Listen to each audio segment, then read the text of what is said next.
Does everyone understand? Great, let's move on.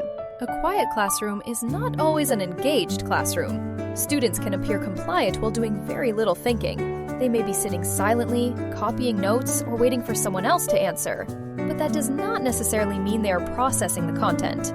Student engagement means students are actively attending, thinking, responding, and participating in the learning. The goal is not simply to keep students busy. The goal is to make it difficult for students to remain passive. In this video, we will explore practical techniques teachers can use to increase engagement throughout a lesson. Students are more likely to engage when they know exactly what their minds should be doing. Instead of saying, "Pay attention," give students a clear thinking job. A thinking job tells students what to notice, identify, compare, explain, or prepare to discuss. As you read, identify one decision the character makes and what motivates that decision. Watch for the moment when I make a decision about which operation to use. Listen for one idea you agree with and one idea you want to challenge. Write down one new idea and one question the video raises for you. A strong thinking job moves students from watching the lesson to participating mentally in the lesson. Listen while I explain the causes of the Civil War. As I explain these causes, decide which one you believe created the greatest tension between the North and South. Be prepared to defend your choice. The teacher has not changed the content. The teacher has changed the student's role. Now students have a reason to listen. In many classrooms, the teacher asks a question, one student answers, and everyone else watches. That may feel like participation, but it only requires one student to think. A higher participation ratio means more students are thinking, responding, writing, discussing, or demonstrating understanding at the same time. Who can tell me the main idea? Everyone, write the main idea in one sentence. Now, compare your answer with your partner. I'm going to ask two people to share what their partner wrote. In the second example, every student must formulate an answer before the whole group discussion begins. The technique should match the complexity of the question. Use choral response for brief facts, vocabulary, or repeated language. Use writing and partner discussion for questions requiring explanation. Use whiteboards or response cards when you need to see every student's answer quickly.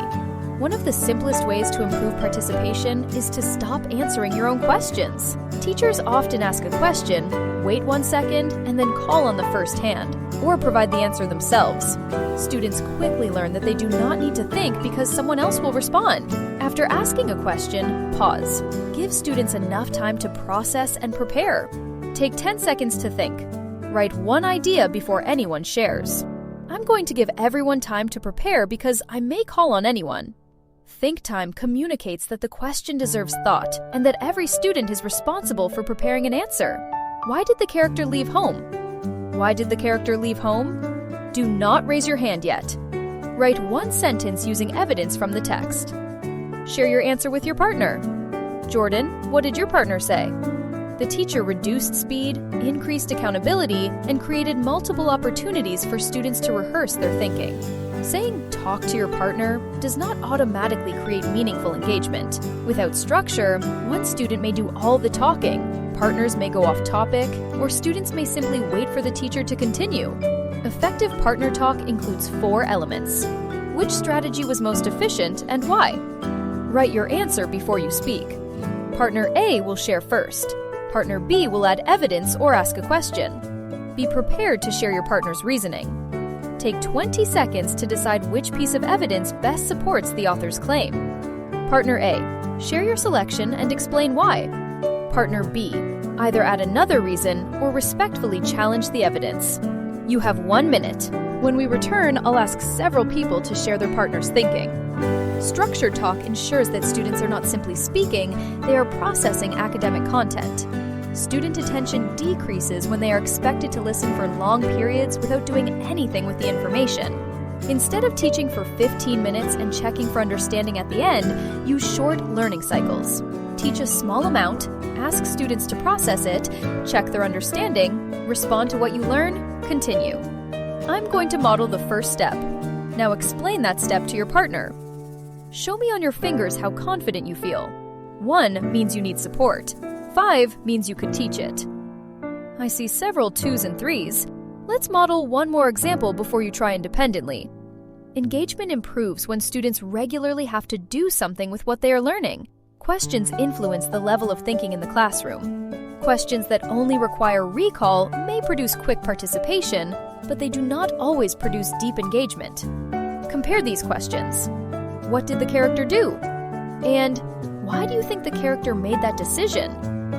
Compare. What is the answer? And which strategy did you use, and why was it effective? Compare.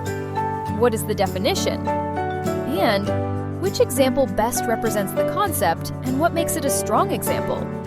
Strong questions ask students to explain, justify, compare, predict, analyze, or revise. What evidence supports your thinking? How did you reach that conclusion? What is another possible approach? Where might someone make a mistake? How are these ideas similar or different? What would change if... Do you agree or disagree? Why? Students disengage when they believe participation is risky. If every answer is immediately labeled right or wrong, some students will stop contributing unless they are certain. Create a classroom where answers are treated as ideas to examine and refine. No, that's wrong. Walk us through your thinking. Which part of that response can we build on? Who can revise or add to that idea? Let's compare that approach with another strategy. What did this mistake help us notice? When mistakes are used as learning opportunities, students are more willing to take academic risks. Giving students a task does not guarantee that they are engaged. Move through the room. Scan student work. Listen to conversations. Notice who has started, who is stuck, and who is opting out. Then respond quickly. Narrate productive behavior. Prompt students who have not started. Ask follow-up questions. Correct misconceptions. Adjust the pace. Provide a scaffold without removing the thinking. I see most groups have identified the claim. Now make sure your evidence directly supports it. You have the text open. Your next step is to underline one sentence that could serve as evidence. Effective monitoring helps teachers redirect disengagement before it becomes disruption. Who knows the answer? Everyone, solve the problem on your whiteboard. Hold your board close to your chest until I say show. 3, 2, 1, show. Now turn to a partner and explain how you reached your answer. Turn and talk about the chapter. Decide which event had the greatest impact on the main character. Write your choice first. Partner A will explain the event. Partner B will add evidence from the chapter. You have 60 seconds, and I will ask you to share your partner's reasoning. Malik, why did the author include this detail? I don't know. Someone help Malik. Malik has learned that saying, I don't know, removes the responsibility to think. That's okay. I'll give you a moment. Listen to Maya's answer and be ready to tell us whether you agree and why. Malik, do you agree with Maya? What evidence could you add? Support the student without allowing the student to disappear from the learning. Before teaching a lesson, ask 4 questions. What will students be thinking about? How will every student respond? How will students explain or discuss their thinking? How will I know who understands and who needs support? If those 4 questions are clear, engagement is far more likely to be designed into the lesson instead of left to chance. Student engagement is not created by entertainment alone. It is created when students have a clear thinking job, frequent opportunities to respond, meaningful questions, structured discussion, and accountability for participating. Engagement does not mean the teacher gives up control of the classroom. It means the teacher intentionally transfers more of the cognitive work to students. Ask less. How can I keep students busy? And ask more. How can I ensure every student is thinking? Because the strongest classrooms are not defined by how much the teacher says. They are defined by how much students are thinking, communicating, and making meaning from the learning.